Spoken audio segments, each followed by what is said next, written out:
ईद का मौका खुशी का मौका होता है। ईद मिलन के प्रोग्राम के ताल्लुक़ से हर साल की तरह इस साल भी हमने प्रोग्राम तरतीब दिया था। हमने अपने अहबाब से मशवरा किया और अहबाब की तरफ से मुख्तलिफ़ राय आई। हमारे शफ़ीक राना साहब की तरफ से राय ये आई कि जितने लोगों को भी हमने उम्मीदवारी दी थी उनमें जो जीते, जो नहीं जीत सके, ईद का ये मौका है उन तमाम लोगों से फ़र्दन उनके घर पर जाकर के मुलाकात करनी चाहिए। आज तक हमने जिस तरह भी इलेक्शन लड़ा है उसमें जो भी कमी और कोताही रही उसको महसूस करते हुए हमने तंजीमी ढांचा बनाने का और जहाँ जहाँ हम कमज़ोर पड़े उन तमाम जगहों पर हमें बहुत मजबूती के साथ संगठना बना करके काम करना है। जिन लोगों को ये ज़ोम है कि वो बहुत ताकतवर हैं या वो जो चाहते हैं शहर में वो होता है, इस घमंड और गुरूर को इंशाअल्लाह हम खाक में मिलाएंगे।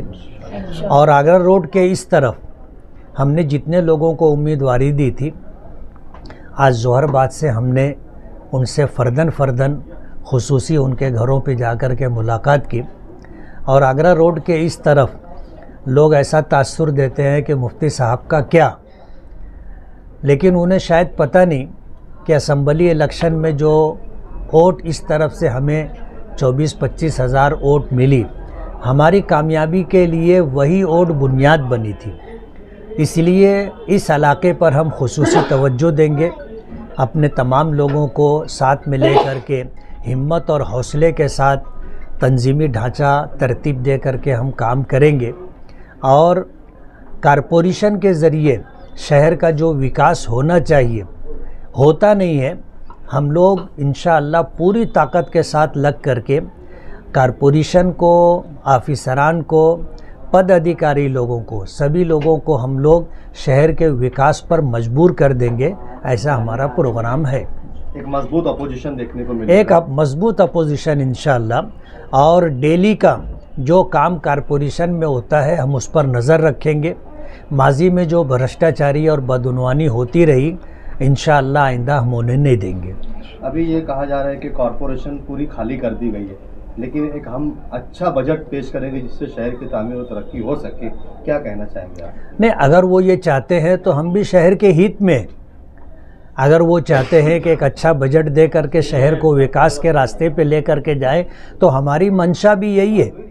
हम ये चाहेंगे कि शहर का विकास हो। कारपोरेशन के पास अगर आज 1100 करोड़ रुपए का बजट है तो शहर को बहुत कुछ मिल सकता है जो माजी में नहीं मिला, अब मिलना चाहिए। हम इसकी कोशिश करेंगे। अभी ईदगाह पर ईद की नमाज को लेकर काफ़ी मामले चले कि जो बारिश की वजह से ईदगाह का ग्राउंड काफ़ी मुतासिर हुआ। क्या कहना चाहेंगे आप? एक ऐसा है कि कुदरती आफात से मुकाबला करने में बंदे बहरहाल कुदरत के मुकाबले में कमज़ोर होते हैं। अचानक की बारिश हुई है, कोई बारिश का मौसम नहीं है, लेकिन फिर भी शफ़ीक राना की क़यादत में हमारे कुछ अहबाब ने जा कर के वहाँ का दौरा किया। जमीयत उलमा के अहबाब ने वहाँ पर विज़िट की और उसकी वीडियो वायरल हुई।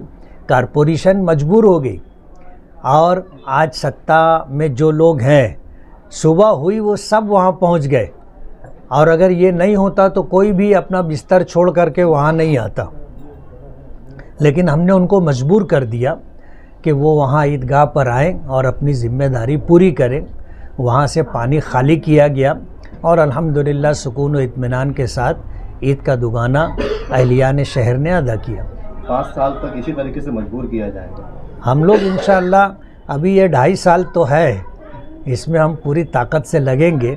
मैंने आपको एक जुमला कहा है, कारपोरेशन के डेली कामकाज पर हम नज़र रखेंगे और जिस तरह भ्रष्टाचारी बदउनवानी माजी में होती रही अब नहीं होने देंगे।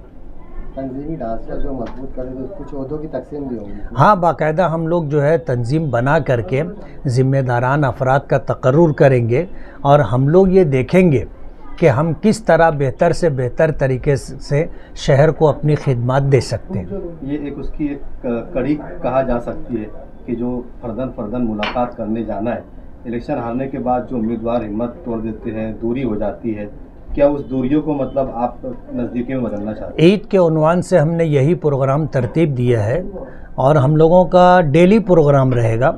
हमें क्या करना है, बाहमी मशवरे से हम लोग यहाँ से कंटिन्यू प्रोग्राम करते रहेंगे। राणा साहब क्या कहेंगे, इस बार अब आपकी सियासत मतलब शिद्दत वाली होगी, कुछ अलग होगी? सियासत शिद्दत की बात नहीं है। हम शहर की आवाम को उजागर करेंगे और इस शहर में जो डर और खौफ का माहौल बनाया गया है एक परिवार की तरफ से, सबसे पहले तो हम उस डर को ख़त्म करना चाहते हैं इस शहर से। शहर में एक चीज़ अक्सर देखने को मिलती है कि बुराई के खिलाफ बोलने वालों की अक्सरियत एकदम उंगलियों पर गिनने के मुताबिक है। क्या लोगों में बेदारी और बेबाकी लाने की सख्त ज़रूरत है? इमाम हुसैन ने करबला के मैदान में जंग हारा, लेकिन दुनिया इमाम हुसैन को मान रही है, यजीद को नहीं मानती। बेबाकी के लिए क्या कोई ठोस प्लानिंग वगैरह कि लोग बोले बुराई के खिलाफ? बुराई, गुंडागर्दी, तोड़ीबाजी, हत्ता वसूली, फिरका परस्ती, पुलिस जाति के खिलाफ हम चाहते हैं कि शहर के आवाम को उजागर करें। हर वो मामला जहाँ पर बुराई होती होगी वहाँ हम पहुँचेंगे और वहाँ के लोगों को हिम्मत दिलाएंगे कि उठिए,